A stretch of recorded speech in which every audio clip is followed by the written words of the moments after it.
என்னுடைய வணக்கம் வணக்கம் வணக்கம்.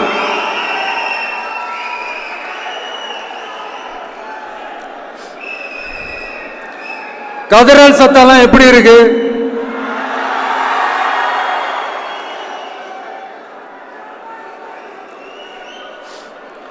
தமிழுக்கு அமுதென்று பேர், அந்த தமிழ் இன்ப தமிழங்கள் உயிருக்கு நேர். இன்னைக்கு தமிழ்நாடு இருக்கிற சூழல்ல நாம் ஒரு புதிய வரலாற்றை படைப்பதற்கு தயாராக வேண்டிய அவசியத்தை நீங்க எல்லாருமே நல்லா புரிஞ்சு வச்சிட்டு இருப்பீங்கன்னு நான் நம்புறேன்.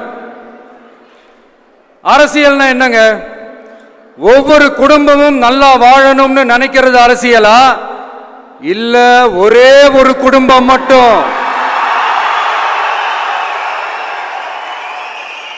தமிழ்நாட்டை சுரண்டி நல்லா வாழணும்னு நினைக்கிறது அரசியலா? நீங்களே சொல்லுங்க, எது அரசியல்? எல்லாருக்கும் நல்லது நடக்கிறது தானே அரசியல். அதுதான் நம்ம அரசியலும். காட்சிக்கு திராவிடம், ஆட்சிக்கு திராவிட மாடல்னு தினம் தினம் மக்கள் பிரச்சனைகளை மடைமாற்றி மக்கள் விரோத ஆட்சியை மன்னராட்சி போன்று நடத்துற இவங்க, நமக்கு எதிராக இவங்க பண்ற செயல்கள் ஒன்னா ரெண்டாங்க.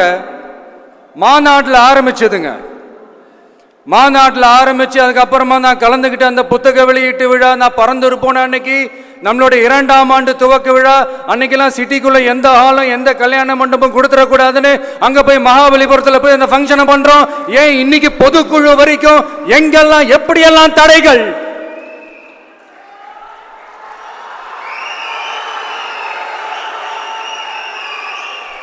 ஆனா அத்தனை தடைகளையும் தாண்டி நம்மளுடைய தோழர்கள் சந்திப்பு நிகழ்ச்சிகள், மக்கள் சந்திப்பு நிகழ்ச்சிகள் தொடர்ந்து நடந்துகிட்டு தான் இருக்கும். அது தொடர்ந்து நடக்கும்.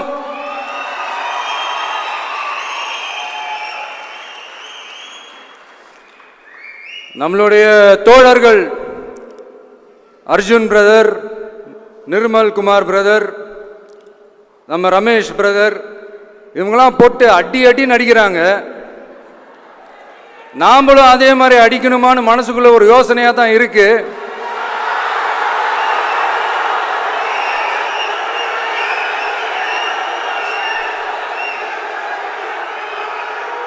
ரைட்.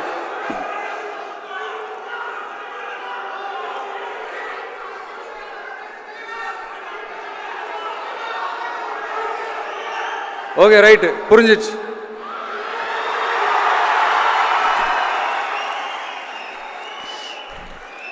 மாண்புமிகு மன்னராட்சி முதல்வர் அவர்களே,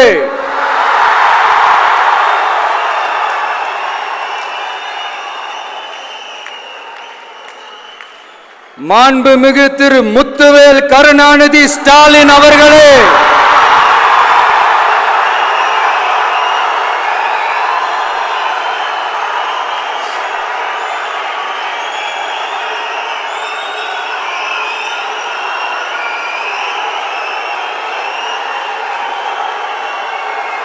பேரை மட்டும் வீராப்பா சொன்ன பத்தாதவர்களே, செயல்லையும் ஆட்சியிலையும் அதை காட்டணும் அவர்களே. ஒன்றியத்தில் பாஜக ஆட்சியை ஒரு பாசிச ஆட்சின்னு அடிக்கடி அறைகூவல் விடுத்துவிட்டு இங்க நீங்க பண்ற ஆட்சி மட்டும் என்னவா? அதுக்கு கொஞ்சம் கூட குறைவில்லாத அதே பாசிச ஆட்சி தானே. ஒரு கட்சி தலைவனா ஜனநாயக முறைப்படி என் கழக தோழர்களையும் என் நாட்டு மக்களையும் பார்க்கறதுக்கோ சந்திக்கிறதுக்கோ தடை போடுறதுக்கு நீங்க யாருங்க?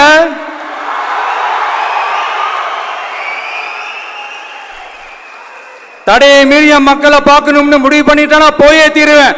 சட்டத்தை மதிக்கணும்ன்ற ஒரே காரணத்துக்காக தான் அமைதியா இருக்கிறேன். நேத்து வந்தவெல்லாம் முதலமைச்சர் ஆகணும்னு கனவு காண்றான்னு சொல்றீங்க. அது நடக்கவே நடக்காதுன்னு சொல்றீங்க. அப்படியே எந்த கட்சிக்கும் இல்லாத நெருக்கடியை தமிழக வெற்றி கழகத்துக்கு மட்டும் போட்டுக்கிட்டே இருக்கிறீங்க.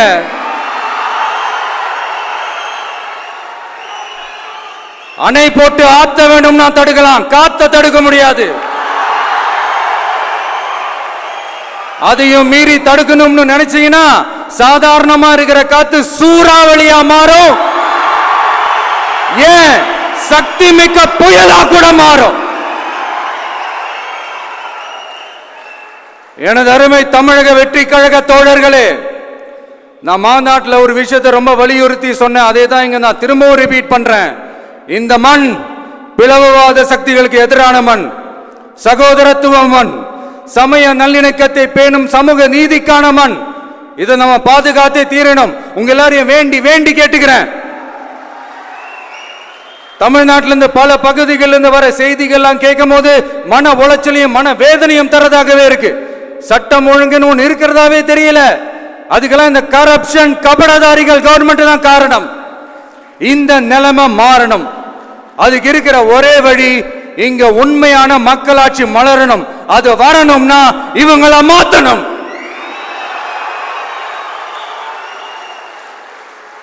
அதுக்கு என்ன வழி? அதுக்கு நாம என்ன செய்ய போறோம்? நம்மளுடைய தோழர்கள் டெய்லி மக்களை போய் பாருங்க, அவங்களோட பேசுங்க, ஒவ்வொரு தெருவுக்கும் போங்க, ஒவ்வொரு வீட்டுக்கும் போங்க, அவங்களோட பிரச்சனைகள் என்னன்னு கேளுங்க, அதை தீர்க்கிறதுக்கு என்ன வழின்னு யோசிங்க. அப்பதான் அவங்களுக்கு நம்ம மேல ஒரு நம்பிக்கை வரும். அப்படி ஒரு ஆழமான நம்பிக்கையை விதைச்சிட்டு அதுக்கப்புறமா நிமிந்து பாருங்க, நிமிந்து பாருங்க. ஒவ்வொரு வீட்டோட உச்சிலையும் தமிழக வெற்றி கழகத்தோட இரட்டை போர் யானை வாகை மலர் கொடி தானா பறக்கும், தானா பறக்கும்.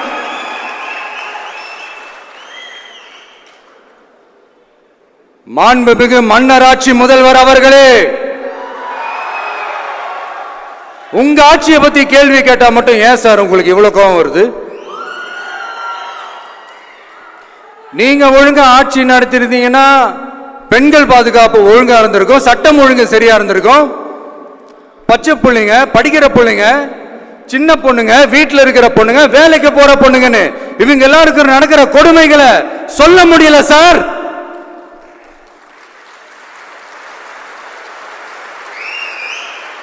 இதுல வேற உங்களை அப்பான்னு வேற கூப்பிடுறாங்கன்னு சொல்றீங்க.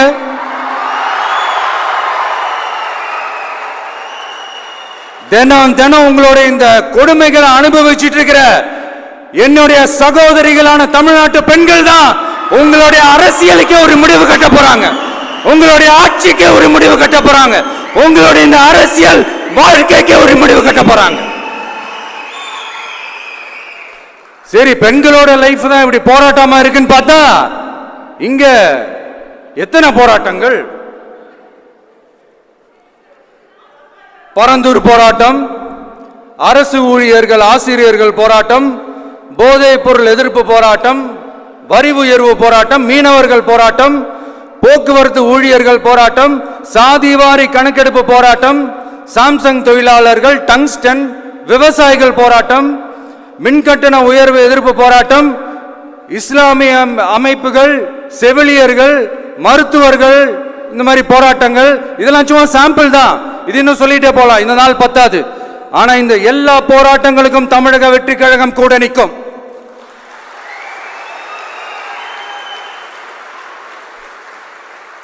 இங்க நீங்க தான் இப்படின்னா அங்க அவங்க யாரு?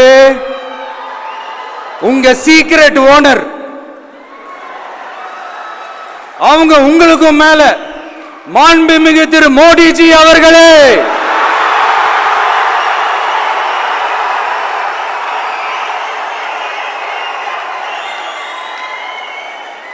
என்னமோ உங்க பேரெல்லாம் சொல்றதுக்கு எங்களுக்கு ஏதோ ஒரு பெரிய பயம் மாறியும் அப்படி ஒரு விஷயத்த சொல்லிடுறது. பேரை சொல்லணும், பேரை சொல்லணும், பேரை நான் ஒரு படத்துல சொல்லுவேனே, லியோவை பார்க்கணும், லியோவை பார்க்கணும், லியோவை பார்க்கணும்.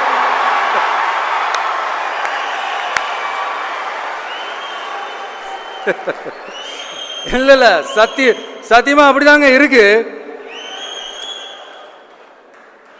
சென்டர்ல ஆள்றவங்கன்னு சொல்றோம். சென்டர்ல யார் ஆள்றா? காங்கிரஸா? இங்க ஸ்டேட்ல ஆள்றவங்கன்னு பேசுறோம். இங்க யார் ஆள்றா? அதிமுகவா? அப்புறம் என்ன பேரை சொல்லணும், பேரை சொல்லணும்? எனக்கு புரியலையே. நீங்க தானே கேட்டீங்க, வச்சுக்கோங்க.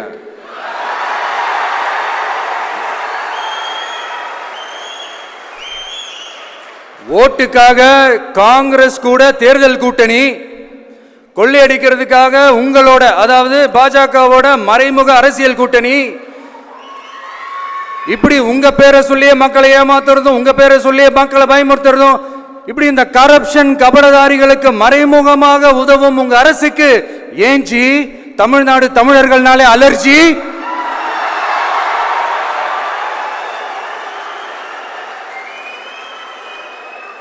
தமிழ்நாட்டிலிருந்து வர ஜிஎஸ்டியே கரெக்டா வாங்கிக்கிறீங்க, ஆனா தமிழ்நாட்டுக்கு பட்ஜெட்ல நிதி ஒதுக்க மாட்டேங்கிறீங்க. இங்க படிக்கிற நம்ம பிள்ளைங்களோட படிப்புக்கு நிதி ஒதுக்க மாட்டேங்கிறீங்க, ஆனா மும்மொழி கொள்கையை திணிக்கிறீங்க. டீலிமிட்டேஷன் என்ற பேர்ல தமிழ்நாட்டோட பார்லிமெண்ட் சீட்ஸ்லயும் கை வைக்க பாக்குறீங்க. ஒரே நாடு ஒரே தேர்தல் நீங்க ஸ்டார்ட் பண்ணப்பவே புரிஞ்சிருச்சு பிரதமர் சார் உங்க பிளான் என்னன்னு, எங்கெல்லாம் எப்படி எல்லாம் எந்த திசைகள் எல்லாம் இந்த நாட்டை கொண்டு போலாம்னு. சார் உங்ககிட்ட நாங்க சொல்லிக்கிறதெல்லாம் தமிழ்நாட்டை கொஞ்சம் கேர்ஃபுல்லா ஹேண்டில் பண்ணுங்க சார்.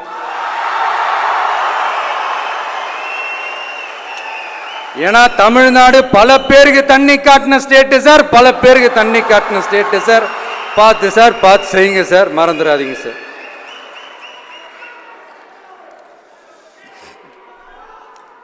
தமிழ்நாட்டு மக்களுக்கு இன்னைக்கு இந்த பொதுக்குழு வழியா ஒரு உத்தரவாதத்தை நாம கொடுக்க போறோம். நம்ம ஆட்சி, அதாவது உங்க ஆட்சி, உண்மையான மக்களாட்சி, தமிழக வெற்றி கழகம் தலைமையிலான அறுதி பெரும்பான்மை பெற்ற ஆட்சி, அதே சமயத்தில் அதிகார பகிர்வுடன் கூடிய ஆட்சி. அப்படி இந்த ஆட்சி அமைஞ்சதும் பெண்கள் பாதுகாப்பை 100% உறுதி செய்வோம்.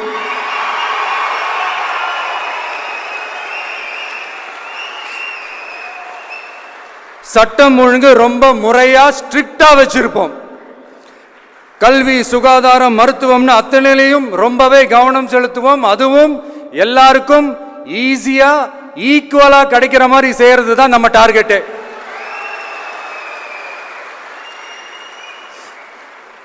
அரசு ஊழியர்கள், ஆசிரியர்கள், போக்குவரத்து தொழிலாளர்கள், மின்சார வாரிய ஊழியர்கள்னு தொழிலாளர்கள் பக்கமும் நாம கண்டிப்பா துணையா நிற்போம். ஏன்னா நாம எப்பவுமே உழைக்கிறவங்க பக்கம்தான்.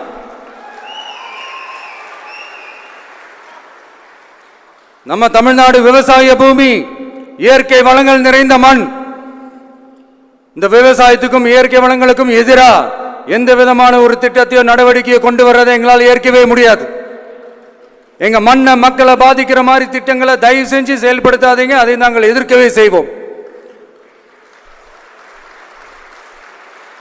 தமிழ்நாட்டை எல்லா வகையிலும் பாதுகாக்க வேண்டியது எங்களுடைய உரிமை, கடமை.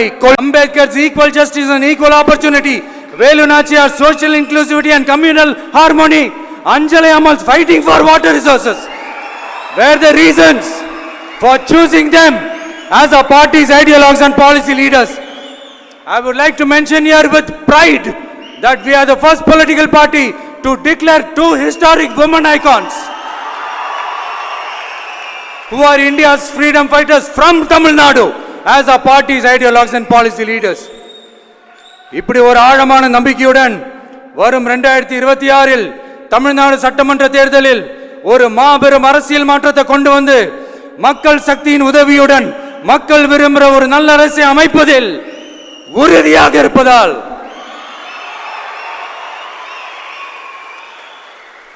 அதை தடுக்கிறதுக்குன்னு சில பேர் பகல் கனவு காண்பார்கள் இல்லையா? அவங்க எல்லாருக்குமே சொல்லிக்கிறது ஒண்ணுதான், காற்று, மழை, வெயில், இயற்கையை யாரால் கட்டுப்படுத்த முடியும்? யாரால் தடுக்க முடியும்? இவை எல்லாம் கடவுளால் உருவாக்கப்பட்டவை. அப்படிதான் எம் மக்களுக்கான அரசியலையும் யாராலும் தடுக்க முடியாது. அரசியல் சூறாவளியையும் தேர்தல் சுனாமியையும் தடுப்பார் எவர்.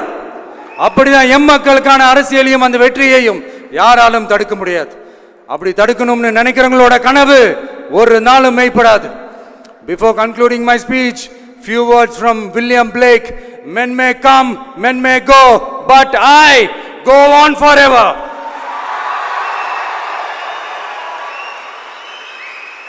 ஞாலம் கருதினும் கைகூடும், காலம் கருதி இடத்தார் செய்யின். ஏற்ற காலத்தையும் இடத்தையும் அறிந்து ஒரு செயலை செய்தால் பூவுலகம் முழுமையையும் வேண்டினாலும் அது கைவசப்படும் என்ற திருக்குறளுடன் என்னுடைய நன்றி உரையை நிறைவு செய்கிறேன். பார்த்துக்கிட்டே இருங்க. அடுத்த வருஷம் இதுவரைக்கும் தமிழ்நாடு சந்திக்காத ஒரு வித்தியாசமான ஒரு தேர்தலை சந்திக்கும்.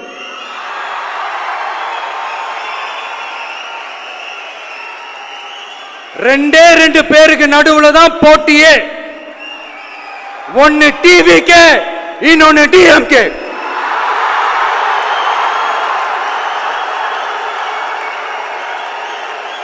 கான்பிடண்டா இருங்க, நல்லதே நடக்கும், வெற்றி நிச்சயம். மீண்டும் சந்திக்கும் வரை